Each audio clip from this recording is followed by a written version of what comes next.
da Natureza, de C.W. Leadbeater.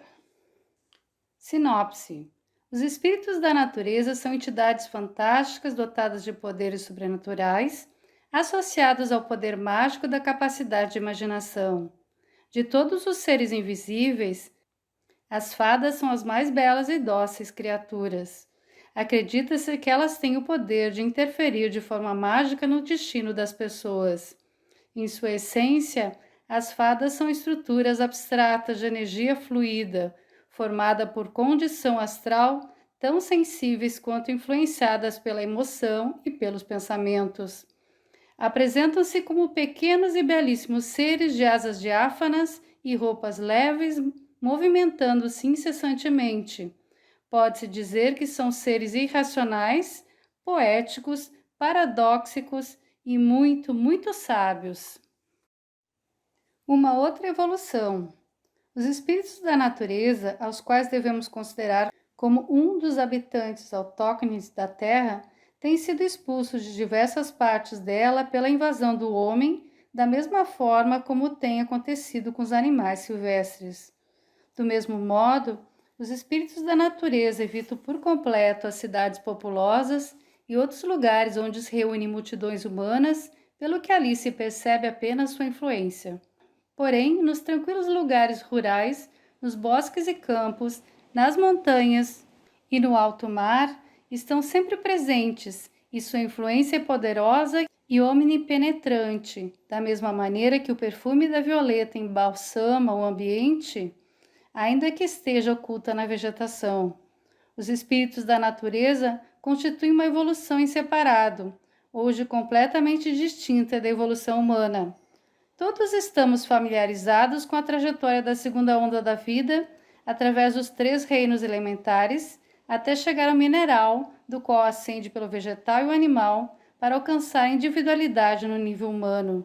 Também sabemos que, uma vez conseguida essa individualização, o progresso da humanidade leva-nos gradualmente para as etapas do caminho e depois, em progressão ascendente, o adaptado e as gloriosas possibilidades do além. Essa é a nossa linha de desenvolvimento, mas não devemos cair no erro de acreditar que seja a única. Nesse mundo em que vivemos, a vida divina flui por diversas correntes, das quais a nossa é apenas e tão somente uma, e de maneira alguma a mais importante. Compreenderemos isso melhor, lembrando que a humanidade, em sua manifestação física, ocupa somente uma pequena parte da superfície terrestre, enquanto que outras linhas de evolução não só povoam a terra mais densamente que o homem, mas também moram na dilatada planície do mar e nas matas do ar. Linhas de evolução. Na presente etapa, vemos que as diversas correntes que temos comentado fluem paralelamente, ainda que de outras maneiras distintas. Por exemplo, os espíritos da natureza não são e nem serão nunca seres de uma humanidade como a nossa. No entanto, a vida deles emana do mesmo logo solar que emana a nossa, e a ele voltará igualmente como a nossa. Até chegar ao nível mineral, as correntes podem ser consideradas paralelas, mas logo que alcancem um ponto de conversão e subam pelo arco ascendente, se mostrará a diferença. A etapa mineral é sabiamente aquela em que a vida está mais profundamente incorporada na matéria física. Algumas correntes retêm formas físicas nas diversas etapas ulteriores do seu desenvolvimento, fazendo-as, conforme vão avançando, adequadas para a manifestação de sua vida interna, mas existem outras correntes que, desde então, não se utilizam da matéria densa e, durante o resto do seu desenvolvimento nesse mundo, usam corpos constituídos exclusivamente por matéria etérea. Dessa forma, uma dessas correntes ou coletividade de entidades, após passar pela etapa mineral, não se transporta ao reino vegetal, senão que toma veículos de matéria etérea para morar no interior da crosta terrestre ou no interior das compactas rochas. Muitos estudantes não chegam a compreender como é possível que existam seres vivos e que estes morem no meio de uma rocha ou no interior da crosta terrestre. Entretanto, os seres dotados de veículos etéreos não encontram a mais leve dificuldade para se mover, ver e ouvir através da massa rochosa, porque a matéria física é seu ambiente natural e sua peculiar moradia, a única a que estão acostumados, e na que se sentem como na sua própria casa. Não é fácil formar-se um conceito exato sobre estes seres inferiores que atuam em amorfos veículos etéreos. Pouco a pouco vão evoluindo até chegar a uma etapa na qual, se bem ainda reside no seio das rochas compactas, vão se aproximando cada vez mais da superfície da Terra, em lugar de se esconderem no mais profundo da crosta terrestre, e dentre eles os mais evoluídos são capazes de se mostrarem eventualmente ao ar livre durante um curto período de tempo. Estes seres foram avistados e frequentemente ouvidos nas cavernas e nas minas. A literatura medieval deu-lhes o nome de gnomos. Nas condições ordinárias, a etérea matéria de seus corpos não é visível aos olhos físicos. Quando se mostram visíveis, é porque se revestem de um véu de matéria física ou aqueles que os têm avistado possuem uma excitação sensorial extraordinária a ponto de sentir as ondas vibratórias dos éteres superiores e assim podem ver o que normalmente não é perceptível. Não é estranho nem difícil conseguir uma temporária excitação da faculdade visual, necessária para perceber os espíritos da natureza. Por outro lado, a materialização é coisa fácil para seres situados muito próximos dos limites da visibilidade. Assim, esses seres poderiam ser vistos com maior frequência se não fosse pela sua arraigada repugnância aos seus vizinhos, os homens. Na etapa seguinte de sua evolução, convertem-se em fadas que, como nos humanos, costumam morar na superfície da Terra, apesar de possuírem ainda um corpo etéreo. Depois dessa etapa, passam a ser espíritos aéreos no reino dos devas ou anjos, conforme explicaremos mais adiante.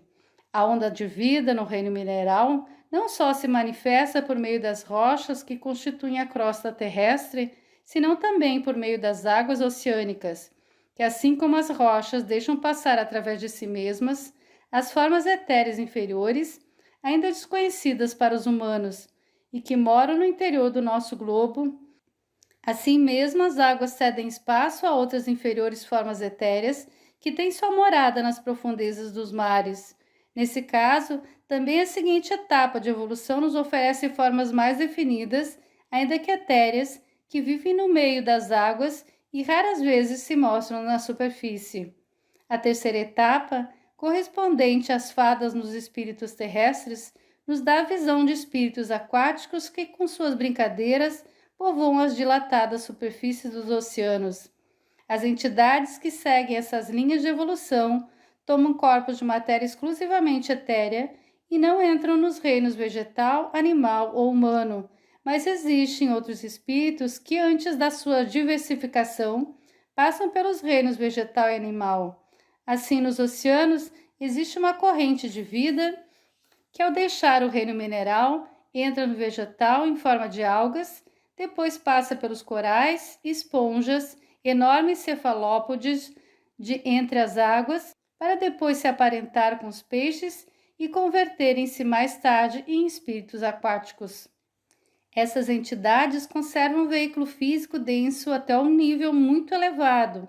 Assim, da mesma forma, observamos que as fadas não somente procedem dos gnomos, mas também das camadas inferiores do reino animal, pois há uma linha de evolução que toca ligeiramente ao reino vegetal, em forma de cogumelos, e depois passa pelas bactérias e pequenos seres de diversas espécies, aos insetos e répteis, para depois ascender à formosa ordem das aves, de onde, ao final de muitas reencarnações ornitológicas, entra na ainda mais bela comunidade das fadas. Existe uma linha de evolução que provém do reino vegetal, onde assume as formas de ervas e gramíneas, e depois passa ao reino animal das formigas e abelhas, até se converter, por fim, em seres etéreos, que, análogos às abelhas, brincam em torno das plantas e flores, na produção de cujas numerosas variedades influem notavelmente até o ponto de suas funções servirem de auxílio para a especialização e cultivo dos vegetais.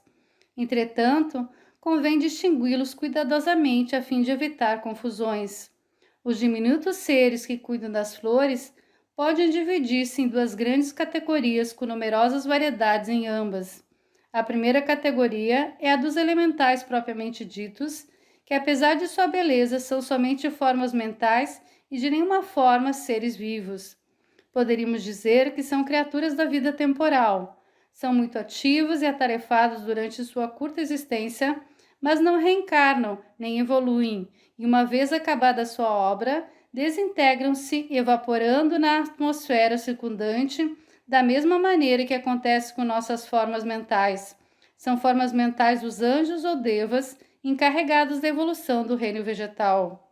Quando a um desses devas lhe vem à mente uma nova ideia relacionada com alguma espécie de planta confiada aos seus cuidados, emite uma forma mental com o determinado propósito de realizar essa ideia. Geralmente, a forma do seu pensamento é o modelo etéreo da planta em questão, ou bem uma diminuta criatura que ronda ao redor da planta, enquanto essa forma os botões e gradualmente vai dando-lhes a configuração e as cores que foram idealizadas pelo Deva para aquela flor. No momento em que a planta adquire seu completo crescimento, ou se forma a flor, termina a tarefa do elemental, que em segundo dissemos evapora-se sutilmente, extinguindo-se seu poder porque a única alma que o alimentava era a vontade de realizar aquela tarefa determinada. Porém, podem ser vistos ao redor das flores outros diminutos seres, verdadeiros espíritos da natureza, dos quais há muitas variedades. Uma das mais comuns tem formas parecidas aos pássaros, chamados de beija-flor, e costuma estar ao redor das flores igual às abelhas. Essas minúsculas e formosas criaturas não poderiam ser nunca humanas, porque não seguem a mesma linha de evolução. A vida que as anima tem passado por ervas e gramíneas, tais como a cevada e o trigo no reino vegetal, as formigas e as abelhas no reino animal, até alcançar a etapa de diminutos espíritos da natureza, que mais tarde se converteriam em formosas fadas de corpos etéreos que vivem na superfície da terra. Posteriormente, seriam salamandras ou espíritos do fogo, e depois se converteriam em espíritos do ar, com corpos astrais em lugar de etéreos, para por último passarem ao reino dos devas. A passagem da vida de um para outro reino não se efetua em rigorosa continuidade. O que ocorre é que existem como degraus em cada uma das variedades. Dessa forma, ficam poucos espaços vazios entre os diversos reinos. Isso se pode ver mais claramente na nossa linha de evolução, porque a vida que chega aos níveis superiores do reino vegetal não passa nunca aos inferiores do reino animal, pelo contrário, entra nesse por etapas bastante adiantadas. Assim, por exemplo, a vida que anima uma árvore bem robusta na floresta não descerá jamais a animar um enxame de mosquitos, nem mesmo uma família de roedores ou ruminantes. Essas formas animais estão animadas pela vida que sai do reino vegetal no nível da dália ou do dente de leão. Em todo caso, é necessário percorrer toda a escalada evolutiva. Poderia ser como se a parte dianteira de um reino fosse paralela à parte traseira do reino imediatamente superior, de tal sorte que o trânsito de um para o outro pode ser efetuado por diferentes níveis conforme o caso. A corrente de vida que entra no reino humano foge das etapas inferiores do reino animal, isso é, que a vida que irá alcançar o reino humano não se manifestará jamais em forma de insetos ou répteis. Antigamente entrou no reino animal pelo nível dos enormes sauros antediluvianos, mas agora passa diretamente das formas superiores vegetais a dos mamíferos. Da mesma maneira, quando se individualizam os mais adiantados animais domésticos, não necessariamente devem humanizar-se pela primeira vez em forma de seres selvagens ou primitivos. De todas as formas, sabemos que, assim como o reino humano está acima do reino animal, da mesma forma o grandioso reino dos anjos e devas está acima do humano, e que a entrada nesse reino é uma das 7 portas que se abrem perante os passos do adepto. Esse mesmo reino dos devas é a etapa superior da evolução dos espíritos da natureza. Nisso vemos outro exemplo do que anteriormente comentamos, porque o adepto entra no reino dos devas pela 4ª etapa, sem passar pelas 3 inferiores, enquanto que o espírito da natureza entra no reino dos devas pela 1ª etapa, ou seja, por onde entram os devas inferiores.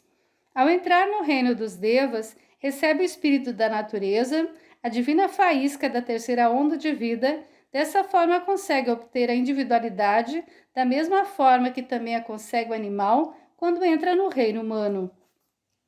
Porém, da mesma forma que o animal só pode individualizar-se entrando em contato com o homem, analogamente, os espíritos da natureza, para conseguirem sua individualidade, precisam estar em contato com os anjos, servir como ajudantes e trabalhar com eles, até aprenderem a trabalhar como eles.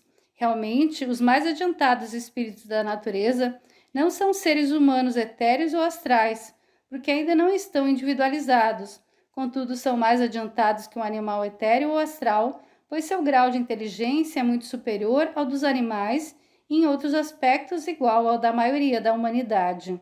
Por outro lado, os espíritos da natureza de ordem inferior têm uma inteligência muito limitada, semelhante à das borboletas e abelhas, que são muito parecidas entre elas.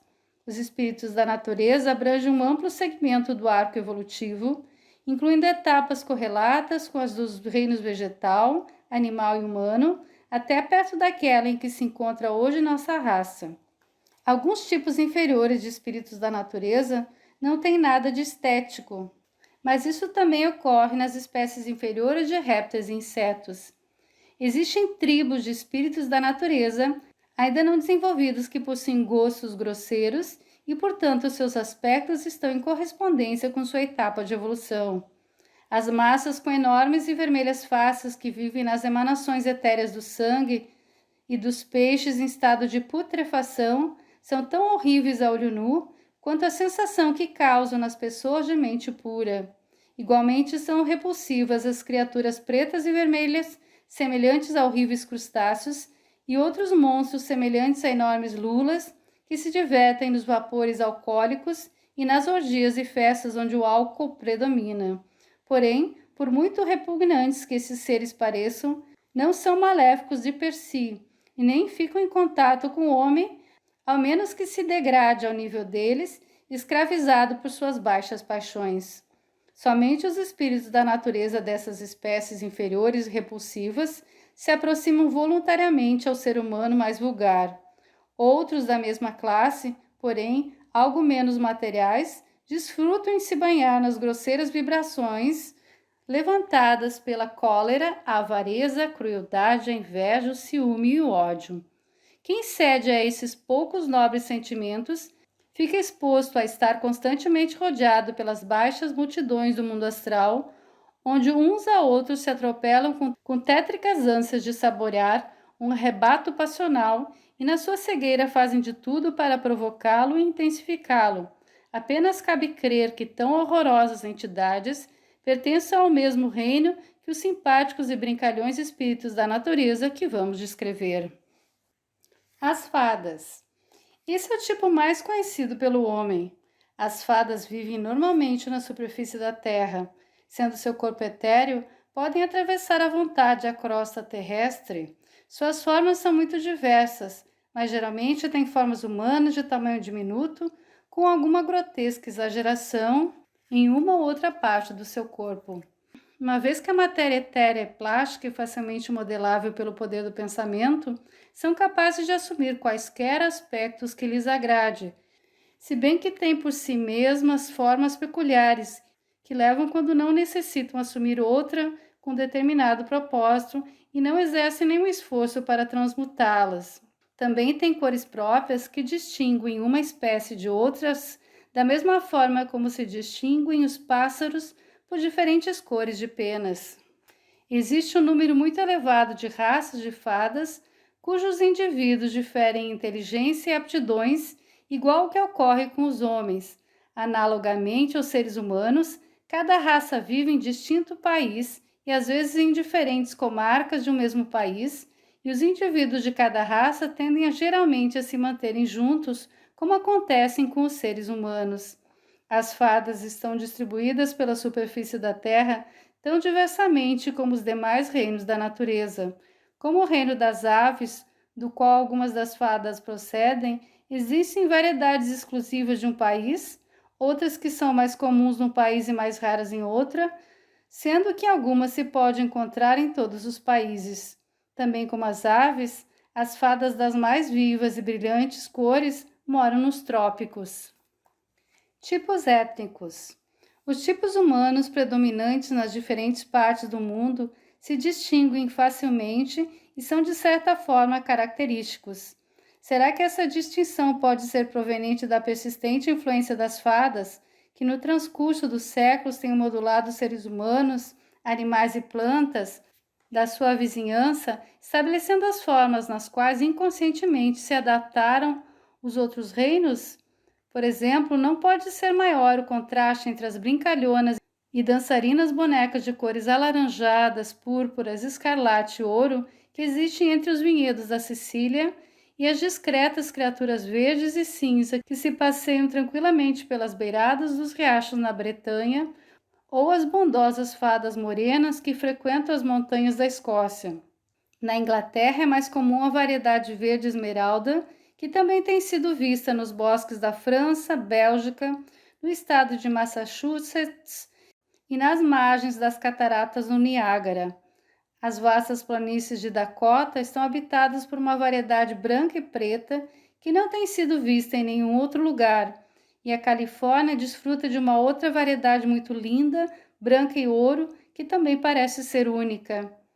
A espécie mais comum da Austrália é muito característica pela admirável luminosidade de cor azul celeste, porém existem muitas diferenças entre as fadas de Nova Gales do Sul e Vitória e as da tropical Terra da Rainha. As fadas deste último país são muito parecidas com as da Indonésia. A ilha de Java é muito prolífera nessas graciosas criaturas, das quais existem duas variedades, ambas monocromáticas, uma de cor anil com leves reflexos metálicos e outra que tem todas as gamas de amarelo. São estranhas, mas muito simpáticas. Uma surpreendente variedade local está fartamente adornada com listras alternadas, verde e amarela, iguais a uma jaqueta esportiva. Essa variedade listrada é talvez a mais conhecida naquela região, sendo vermelha e amarela na península de Malaca, verde e branca ao outro lado do Estreito de Sumatra. Essa grande ilha também desfruta de uma grande variedade de fadas de lindas cores, predominando o heliotrópio pálido, que anteriormente somente se tinha visto nas colinas do Ceilão. A espécie que habita na Nova Zelândia é de cor azul intenso, com pequenas marcas prateadas, enquanto que nas ilhas do Mar do Sul se encontra uma variedade de cor prateada e irisada, como madrepérola. Na Índia, podemos encontrar diversas espécies de fadas, desde as de cor rosada e verde pálida ou azul claro e amarelo esverdeado nas montanhas do país, até as que possuem cores mescladas, fortes em sua intensidade, que vivem nas planícies. Em algumas partes deste maravilhoso país, temos visto a variedade do preto com amarelo ouro, que é mais comum nos desertos africanos, e também outras cujos indivíduos parecem verdadeiras estatuetas de brilhante metal, semelhante ao latão dos Atlantes. Algo parecido a essa última é uma curiosa variedade que parece como fundida no bronze, que habita nas vizinhanças dos vulcões ativos, pois são os únicos lugares onde têm sido avistadas as margens do Vesúvio e do Etna, no interior de Java, nas ilhas Sandwich, no Parque Yellowstone do norte dos Estados Unidos e também em certa comarca de Nova Zelândia. Vários indícios dão a entender que essa variedade é a sobrevivência de um tipo primitivo e representa uma espécie de elo de trânsito entre o gnomo e a fada. Em alguns casos, comarcas próximas resultam estar habitadas por muito diferentes classes de espíritos da natureza. Por exemplo, segundo já disse, os gnomos de cor verde esmeralda são comuns na Bélgica. Entretanto, a 160 km de distância, na Holanda, não se vê nenhum deles, porém existe uma grande variedade de cor púrpura escuro. Numa montanha sagrada da Irlanda. Coisa estranha é que a altura sobre o nível do mar parece que influi na distribuição geográfica dos espíritos da natureza, pois aqueles que vivem nas montanhas rara vez se misturam com os da planície. Lembro-me de que ao ascender a montanha de Slievenamon, uma das tradicionalmente sagradas da Irlanda, é possível observar os definidos limites de demarcação entre os distintos tipos, tanto nas saliências quanto nas encostas inferiores, assim como nas planícies circundantes, encontram-se povoados por uma maligna e ativíssima variedade vermelha e preta, atraída por centros magnéticos que faz aproximadamente de 2000 anos estabeleceram os sacerdotes magos da antiga raça milésia para assegurar e perpetuar seu domínio sobre as gentes, mantendo-as sob a influência da grande ilusão. Entretanto, depois de meia hora de ascensão pela montanha, não foi possível ver nenhum desses seres vermelhos e pretos. Pelo contrário, a ladeira estava povoada por um apaziguador tipo azul moreno, que desde muito tempo atrás estava sob as ordens de Tuatha de Danann. Também tem este suas zonas perfeitamente delimitadas, e nenhum outro espírito da natureza de qualquer outro tipo atreve-se a penetrar no espaço alheio, nem no cume consagrado aos poderosos devas de cor verde, que durante mais de 2000 anos estão ali custodiando um dos centros de força viva que prende o passado ao futuro da mística terra de Eirin. Estes devas superam os homens em estatura e suas gigantes formas são da cor das folhas novas da primavera, de indescritível suavidade e brilho. Olham para a terra com seus admiráveis olhos que brilham como estrelas, cheios de paz de quem vive no eterno e esperando a chegada do tempo assinalado com a tranquilidade e certeza que infunde o conhecimento. Ao contemplar semelhante espetáculo, percebe-se plenamente o poderio e a importância do aspecto oculto das coisas, mas, para dizer verdade, apenas está oculto porque sua influência é tão poderosa que mesmo os menos sensitivos a percebem, e assim explica-se a tradição irlandesa de que quem dorme uma noite no topo da montanha sagrada, ao acordar pela manhã, ou é poeta ou louco. Será um poeta se consegue responder à exaltação de todo o seu ser, ocasionada pelo tremendo magnetismo que influenciou nele durante seu sono. Será um louco se não teve forças suficientes para suportar o estremecimento. Vida e morte das fadas. A duração da vida das diferentes categorias de espírito da natureza varia muito. Em algumas formas, a vida dura muito pouco, em outras é mais longa do que a dos humanos. O princípio universal da reencarnação também prevalece na sua existência, ainda que as condições sejam tanto diferentes. Não tem, por exemplo, o que nós chamamos de nascimento e desenvolvimento. A fada aparece no seu mundo já completamente formada, como os insetos. Vive pouco ou muito, sem aparentar fadiga nem necessidade de descanso e sem envelhecer com os anos. Mas chega um tempo em que sua energia se esgota e se sente cansada da vida. Quando isso ocorre, seu corpo vai tornando-se mais diáfano até se transformar numa entidade astral que vive durante certo tempo neste mundo, entre os espíritos do ar, que para ela representam a imediata etapa de sua evolução. Depois da vida astral, volta sua alma grupo, onde, se está bastante adiantada, pode ter algo de existência consciente antes que a lei cíclica atue uma vez mais, despertando na fada o desejo de separação. Então seu impulso dirige-se de novo para fora da corrente de energia, e aquele desejo, trabalhando nas matérias plásticas, astrais e etéreas, materializa um corpo de tipo análogo, próprio para expressar o avanço conseguido na vida anterior. Seus prazeres. Sentem um grande prazer estando à luz e ao resplendor do sol, ainda que sentem o mesmo prazer dançando à luz da lua. Participam da satisfação da sedenta terra, das flores e das árvores ao cair a chuva, e também brincam igualmente quando caem os brancos flocos de neve. Gostam de flutuar calmamente numa tarde de verão, assim como também gostam da violência do vento. Não somente admiram toda a beleza de uma árvore ou de uma flor, as delicadezas de seus matizes ou mesmo a graça de suas formas, senão que também se interessam muitíssimo e sentem um profundo respeito e prazer por todos os processos da natureza, na circulação da seiva, no brotar dos galhos e brotos novos e no nascimento e queda das folhas. Naturalmente que dessas características se aproveitam os grandes seres que presidem a evolução, valendo-se dos espíritos da natureza para ajudar a combinação das cores e o arranjo das variedades. Além disso, atendem cuidadosamente à vida das aves e insetos no momento da fecundação de seus ovos e na eclosão das crisálidas.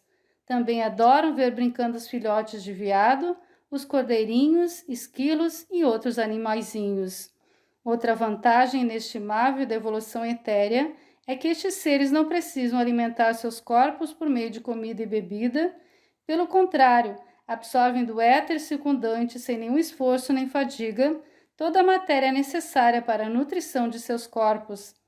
Não cabe dizer que consomem matéria etérea, senão melhor, que continuamente estão efetuando o intercâmbio de partículas, eliminando aquelas desgastadas por terem consumido sua energia e assimilando outras plenamente dinamizadas. Ainda que os espíritos da natureza não comam, a fragrância das flores os deleita num grau análogo ao prazer que experimentam os seres humanos ao saborear os mais deliciosos manjares. O simples aroma é para eles mais do que um deleite, pois banha seus corpos até ficar totalmente impregnados das fragrâncias. Os sentidos, incluindo o sistema nervoso destes seres, são muito mais delicados que os nossos.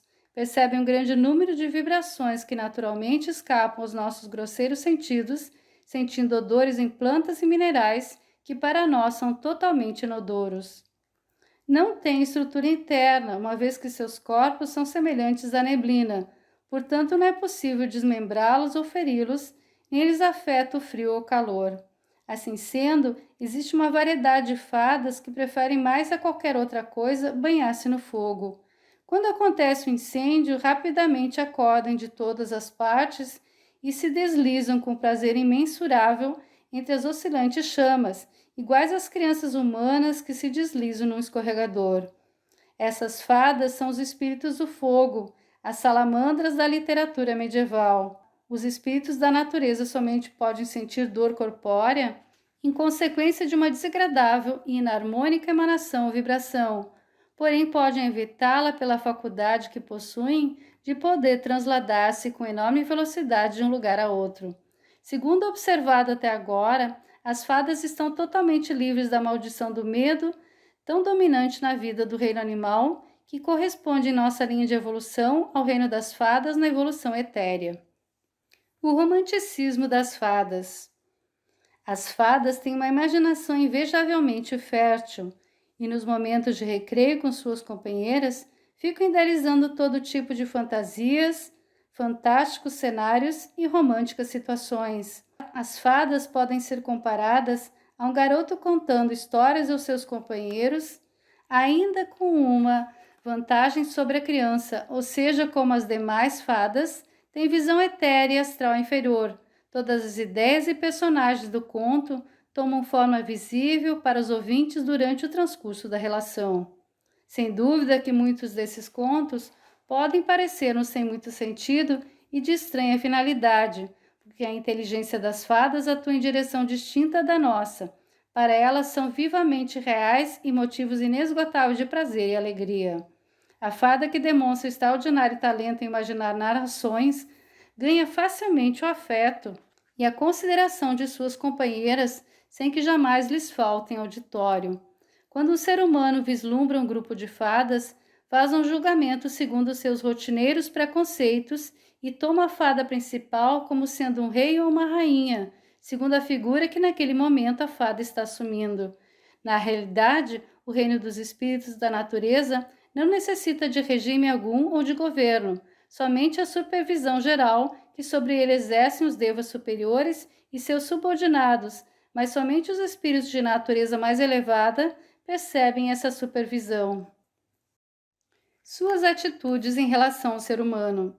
A maior parte dos espíritos da natureza tem repugnância e evita a companhia dos seres humanos. Isso não deve estranhar, pois para eles os homens são como demônios devastadores que destroem tudo e todos por onde passam. Entre horríveis tormentos e a sangue frio, os homens matam as formosas criaturas que os espíritos da natureza tanto cuidam e gostam de tratar. O homem corta e mata as árvores, corta as ervas, arranca as mais belas flores e sem qualquer remorso as deixa morrer. Mata a amável vida no seio da natureza, colocando em cima de flores e plantas placas de cimento, tijolos, estradas de asfalto, manipula os produtos químicos provocando odores horríveis e matando a fragrância das flores com a fumaça preta saída das chaminés das indústrias químicas. É estranho que as fadas fujam, se afastem de nós, da mesma maneira que nós fugimos das cobras venenosas. Não só devastamos tudo quando existe de mais belo para as fadas, senão que nossos hábitos e emanações lhes desagradam. Envenenamos o ar com fumaça tóxica, álcool, fumo e poeira negra expelidos pelos escapamentos dos veículos. Nossas inquietas e indômitas paixões levam um contínuo fluxo de correntes astrais que as perturbam constantemente com o mesmo desgosto que teríamos nós se nos jogassem o balde de água suja. Para os espíritos da natureza, a companhia do homem seria como estar bem debaixo da fúria de um furacão. Não são anjos com perfeito conhecimento nem perfeita paciência, senão que são como crianças inocentes e alguns deles como pequenos gatos mansos, excepcionalmente inteligentes. Por outro lado, não é de estranhar que tenham repugnância dos homens que evitem conviver com entre nós, sendo que costumamos ofender seus mais nobres e elevados sentimentos. Existem casos conhecidos onde a intrusão e moléstia por parte do homem para com a natureza fizeram com que as fadas adquirissem uma certa malícia e vingaram os danos causados. Entretanto, e de forma geral, apesar das insuportáveis provocações do homem, dificilmente as fadas ficam irritadas, pois seu acostumado procedimento para repelir intrusos é alguma brincadeira. Gostam de enganar os intrusos, fazendo-os perderem-se nos caminhos ao atravessar um pântano, fazendo-os dar voltas em círculos a noite toda, enquanto acreditam que estão indo em linha reta, forçando a visão, fazendo-os crer que existem palácios e castelos onde não há nada. Várias histórias, contos e lendas sobre essas curiosas características das fadas subsistem tradicionalmente entre os moradores de pequenas aldeias nas comarcas montanhosas. Feitiço. Todas as fadas possuem eficazes e maravilhosas faculdades de enfeitiçar aqueles que cedem às suas influências, de forma que, enquanto estão sujeitos ao feitiço, só veem e escutam aquilo que as fadas lhes sugerem, como um hipnotizado que unicamente vê, escuta, cheira e gosta daquilo que o magnetizador deseja. Os espíritos da natureza, porém, não possuem a hipnótica condição de dominar a vontade humana, com exceção de quando se trata de pessoas de pobre entendimento e que cedem ao invisível terror, durante o qual fica suspensa a sua vontade. As fadas não têm outro poder que o de alucinar os sentidos, mas nessa arte são indiscutivelmente mestras, e são conhecidos casos onde foram enfeitiçadas massas de pessoas. Os cidadãos da Índia efetuam com auxílio delas seus mais surpreendentes atos, entre estes o do cesto, e outro que lança ao ar acima uma corda que se mantém rígida no espaço sem qualquer apoio. Todos os espectadores, nesses casos, estão coletivamente alucinados, acreditam que estão presenciando uma série de sucessos que na realidade não estão ocorrendo. O poder do feitiço consiste simplesmente em forjar uma vigorosa imagem mental e projetá-la depois na mente do enfeitiçado. Para a maioria dos homens, isso lhes parecerá impossível, porque nunca intentaram antes e nem sabe como devem realizar-se.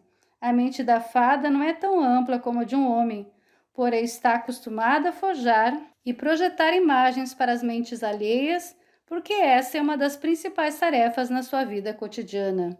Não é de estranhar que, com a continuidade dessa prática, estejam as fadas espertas nesse tipo de operações, que resultam muito mais fácil para elas quando, como no caso dos hindus, tenham que se reproduzir centenas de vezes esta mesma imagem, até que cada pormenor se consiga sem esforço como consequência do hábito. Para compreender bem como se faz isso, devemos recordar que as imagens mentais têm realidade, pois são construções de matéria mental, e que a linha de comunicação entre a mente e o cérebro físico passa pelas contrapartes astrais etéreas deste mesmo cérebro, podendo interceptar-se essa comunicação por intermédio de um obstáculo colocado em qualquer ponto intermediário. Alguns espíritos da natureza costumam concorrer às sessões espíritas com o objetivo de criar enganosamente fenômenos físicos. Quem tenha frequentado alguma dessas sessões lembrará de algumas brincadeiras ou frases engraçadas sem nenhuma maldade, que denotam quase sempre a presença de um espírito da natureza, ainda que possa ser atribuída também à presença de alguma entidade que, em vida, acreditava divertir as pessoas com suas bromas e que ainda não adquiriu sabedoria. Exemplos de amizade.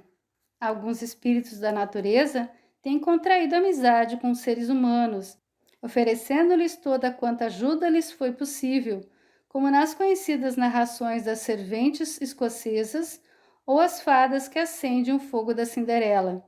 Também houve casos, ainda que muito raros, em que o homem predileto das fadas foi admitido a presenciar suas festas e compartilhar durante algum tempo do seu gênero de vida. Disse que os animais silvestres se aproximam confiavelmente aos iogues indianos porque instantaneamente reconhecem que são amigas de todo ser vivo. Da mesma maneira, as fadas se aproximam dos homens que seguem o caminho da santidade, pois percebem que suas emanações são menos tormentosas e mais agradáveis que as dos homens cujas mentes estão ainda fixadas nos negócios mundanos. Às vezes tem-se visto que as fadas também se aproximam das crianças pequenas e demonstram-lhe muito afeto, especialmente as que possuem uma viva imaginação e são propensas à criação, pois as fadas são capazes de ver e deleitarem-se das formas das quais as crianças se rodeiam. Houve também casos em que as fadas tomaram vivo carinho por uma criança sumamente simpática e fizeram tentativas de levá-la para sua morada, com o sincero propósito de livrá-la do que a elas lhes parecia o horrível destino de crescer e viver no meio das multidões vulgares dos homens. Tem-se ouvido falar, e existem algumas narrações referentes ao rapto de crianças, apesar de que também obedecem a outras causas, das quais mais adiante falaremos. Os espíritos da água.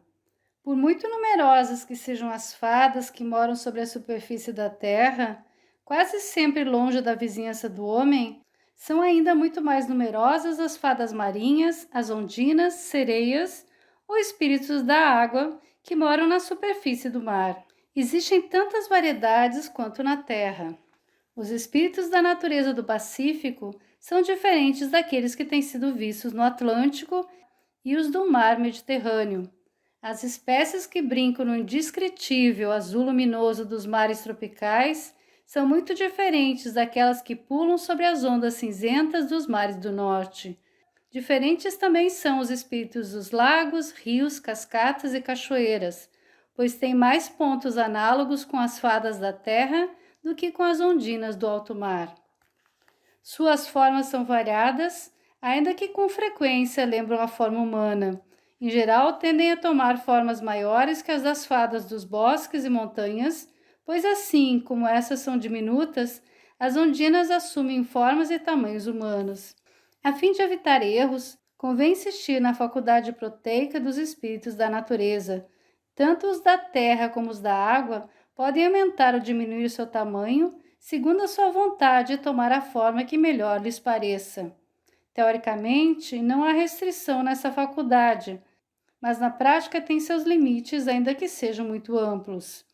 Uma fada que tenha meio metro de altura poderá acrescentar sua estatura até se igualar a de um homem, em média 1,74 metros, mesmo que o esforço para isso tenha sido bastante violento, somente poderia manter-se nessa altura durante 4 minutos. Com a finalidade de assumir uma forma diferente da sua, o espírito da natureza precisa, em primeiro lugar, concebê-la claramente e somente poderá manter essa imagem durante o tempo que consiga fixá-la em sua mente, pois no momento em que se distrair, voltará à sua aparência normal. Ainda que a matéria etérea possa ser moldada facilmente através do poder do pensamento, não se consegue com a mesma rapidez que a do corpo astral.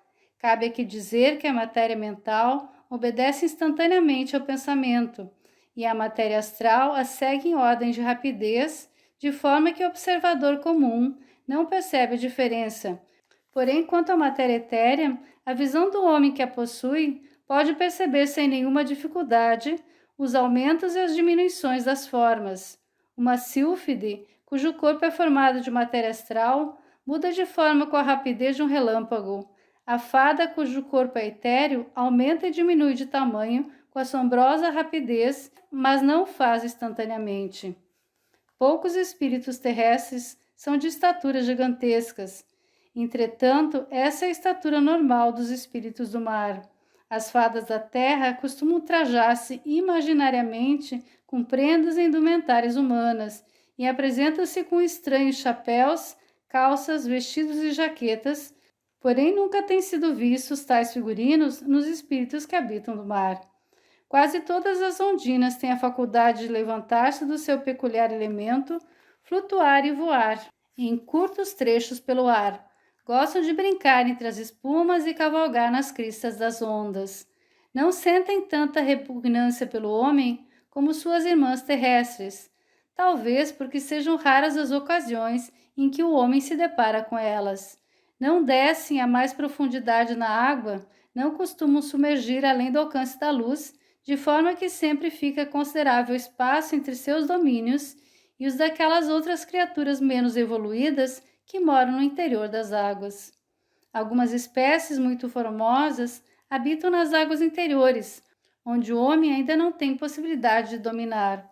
Os resíduos fecais que contaminam as águas lhes produzem grande desgosto, porém gostam das turbinas e dos canais de irrigação, nos locais tranquilos, e têm sido vistas brincando nas águas dos moinhos.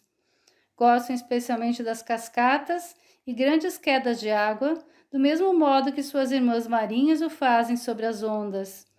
O grande prazer que lhes produz brincar nas quedas de água ou cataratas faz com que não sintam tanta repugnância do homem nestes lugares específicos, e é possível, em dias claros, avistar algumas durante o verão nas cataratas do Niágara e mesmo nas cataratas do Iguaçu no Brasil, mas geralmente costumam manter-se no centro das quedas e nas rápidas correntes do rio. Quando os rios começam a ficar gelados, as fadas se transladam igual ao que fazem as aves em busca de climas mais quentes. O frio não lhes causa nenhum mal, mas as águas congeladas ficam muito paradas e não gostam de brincar nelas. Algumas espécies, enquanto os rios ficam congelados, vão para o mar. Outras não gostam de águas salgadas e preferem migrar para lagos próximos. Uma interessante variedade de ondinas são os espíritos das nuvens, que passam a maior parte de sua vida nas águas que estão no firmamento. Poderíamos considerá-los como elo entre os espíritos das águas e os do ar. Seus corpos são formados de matéria etérea, como das ondinas, porém podem permanecer muito mais tempo fora da água. Suas formas costumam ser de grandes tamanhos. São algo parecidas com certas variedades de ondinas e, nos dias de céu claro, brincam atirando-se e submergindo-se nas águas do mar. Sua habitual residência é o luminoso silêncio das nuvens e seu passatempo favorito é modular as nuvens em fantásticas e caprichosas formas, formando figuras, animais, etc. Os silfos. Vamos considerar agora o tipo superior do reino dos espíritos da natureza, ou seja, a etapa em que convergem as linhas de desenvolvimento das fadas da terra e do mar.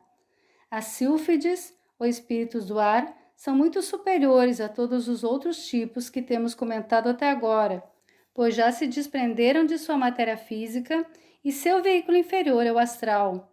São muito superiores em inteligência às classes etéreas e se igualam em geral aos homens, ainda que não estão permanentemente individualizadas. Pelo fato de estarem muito evoluídos, esses seres podem compreender muito mais sobre a vida que os animais ao se separarem de sua alma grupal, e dessa forma ocorre que percebam quando lhes falta a individualidade e almejam consegui-la. Essa é a verdade subjacente nas tradições populares que representam os espíritos da natureza ansiosos por possuir uma alma imortal.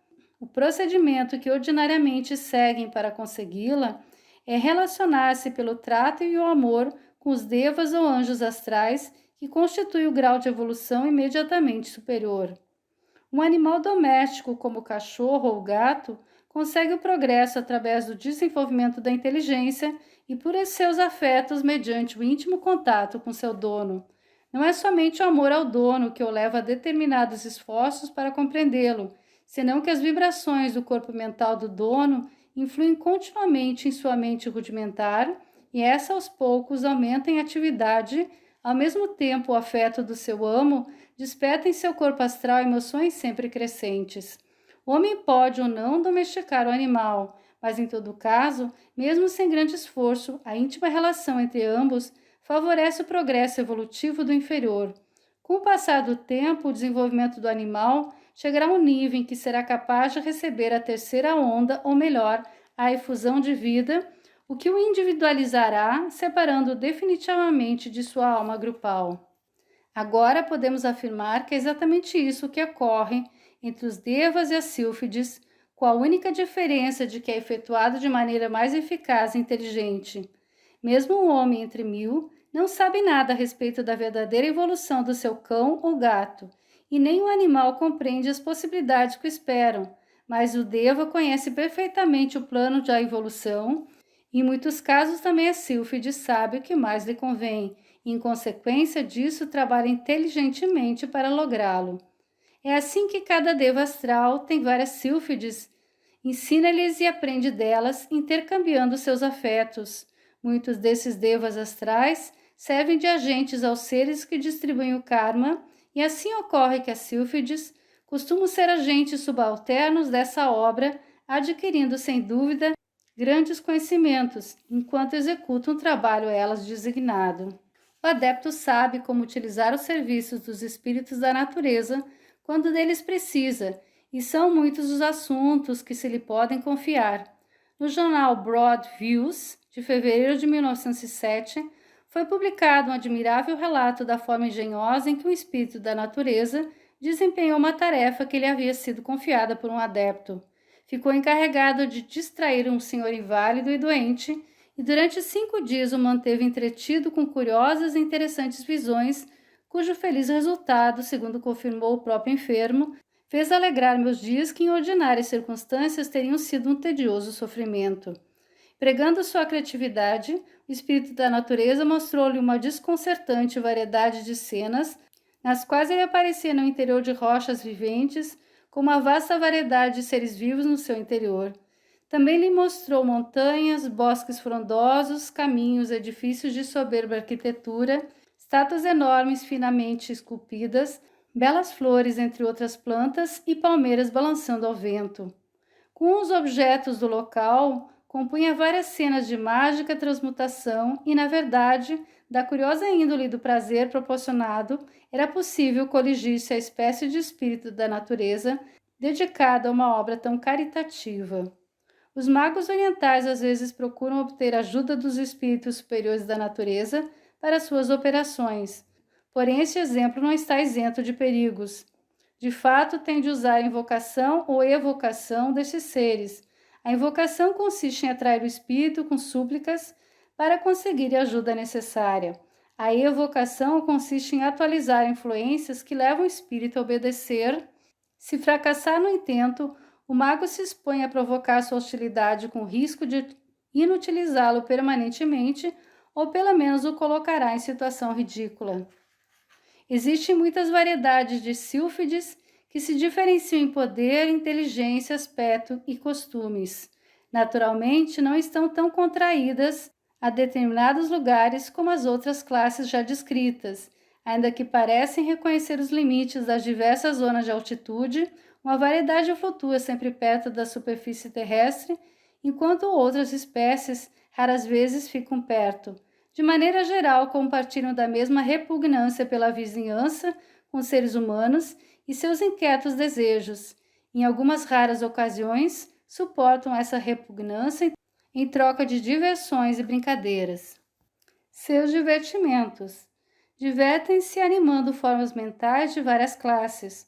Por exemplo, um novelista produz vigorosas formas mentais de todos os seus personagens e vai movimentando-os como se fossem marionetes no seu diminuto cenário, pois às vezes um tropel de brincalhões espíritos da natureza apodera-se das formas mentais criadas pelo novelista e desenvolve uma ação sobre um plano improvisado pela excitação do momento, de tal modo que o desalentado autor percebe que seus pequenos bonecos escapam da mão dele, parecendo demonstrar vontade própria.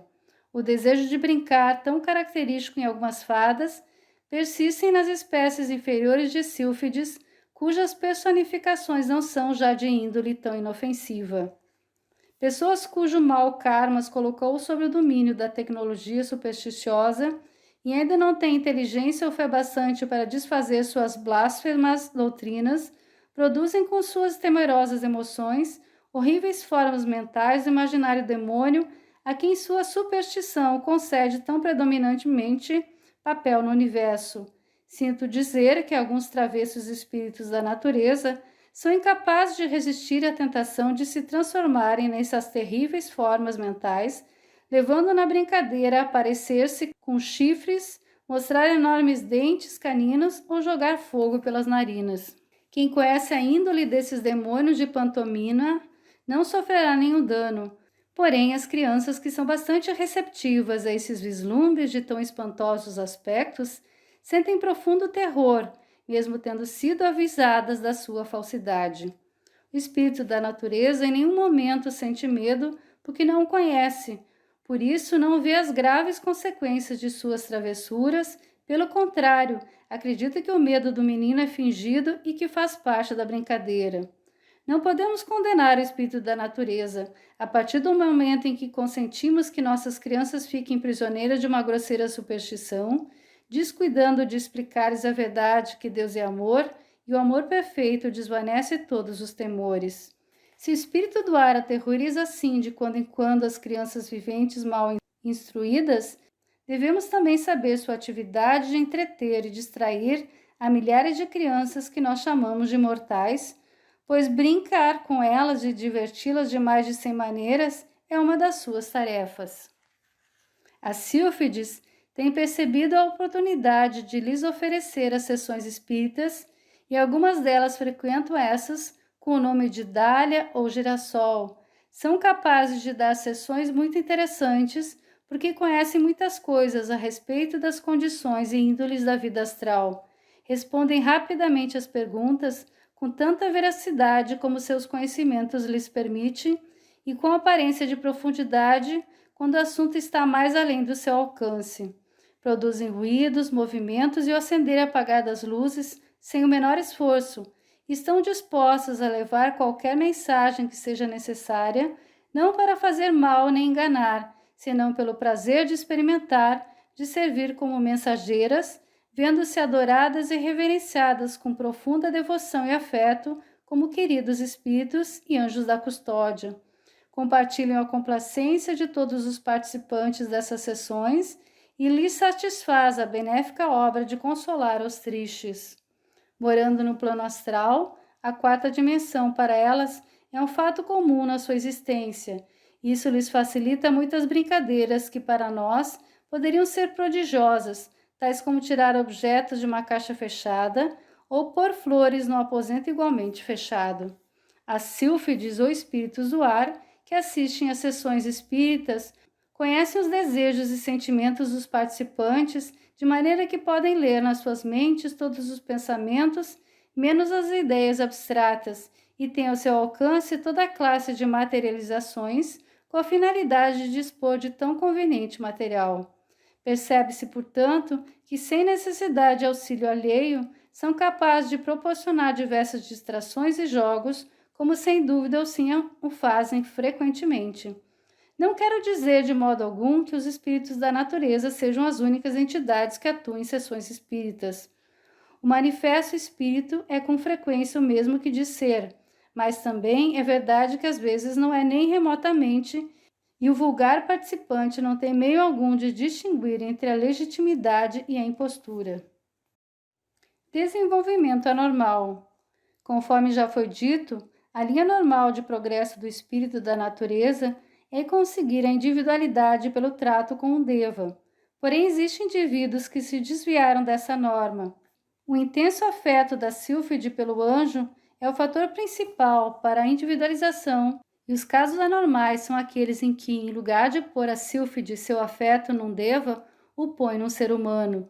Isso implica uma tão completa inversão da comum atitude desses seres para com a humanidade, que ocorre raras vezes, mas quando ocorre e o amor é o suficientemente intenso para conduzir à individualização, desvia o espírito da natureza de sua peculiar linha de desenvolvimento, trazendo-o para a humanidade, de tal modo que o ego reencarna como ser humano e não como deva.